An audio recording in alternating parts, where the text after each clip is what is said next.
LoreWarrior Mercenaries, Longwood's Bluecoats, straddling the fence. Unlike most former Innisphere mercenary commands that operate in the periphery, Longwood's Bluecoats were financially and militarily sound when they entered the employ of the Taurian Concordat, and to this day, the unit maintains good relations with the Federated Commonwealth.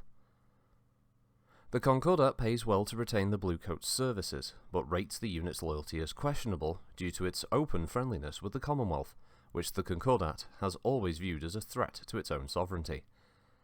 The veteran mercenaries negotiated 3 5-year garrison contracts with the Concordat, but reopen communications with the Commonwealth every time a contract nears expiration.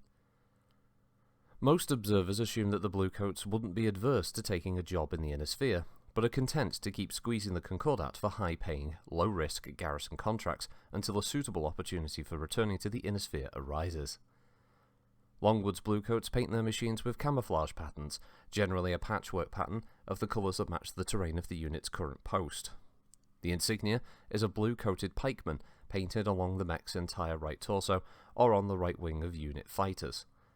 The troops of this mercenary command do not wear any formal uniform, but many favour ancient-style blue military dress jackets as part of their civilian attire. Dragoons rating B+.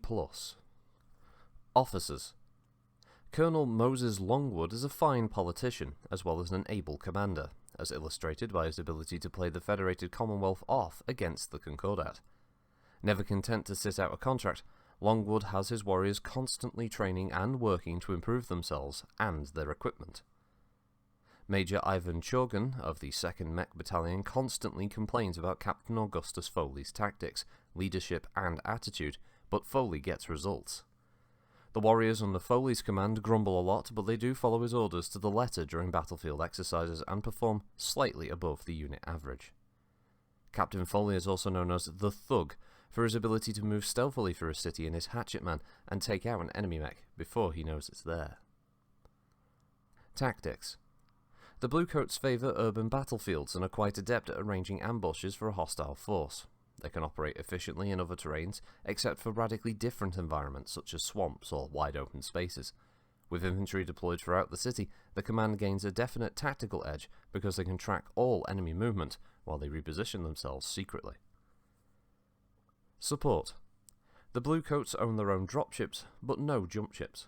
Despite the loan of Concordat technicians, their tech support staff can only take care of about 70% of the unit's required maintenance. Longwood's Bluecoats, 2 battalions, veteran of questionable loyalty. CO Colonel Moses Longwood. 1st Battalion, Major Belinda McKelvey. 2nd Battalion, Major Ivan Chorgan. 3rd Company, Captain Augustus Foley. The Colonel leads a command company that averages out at medium weight, 2 heavy mechs acting as his personal guard. 1st Battalion, Max Hellraisers, is also a medium unit, but features a good spread of light to heavy machines. Ivan's Marauders, the 2nd Battalion, is an aggressive unit that primarily employs medium mechs, with a few heavy lancers for extra punch. The Federated Commonwealth has recently sold the Bluecoats extensive refit packages, part of their latest attempt to swing them toward FedCom employment.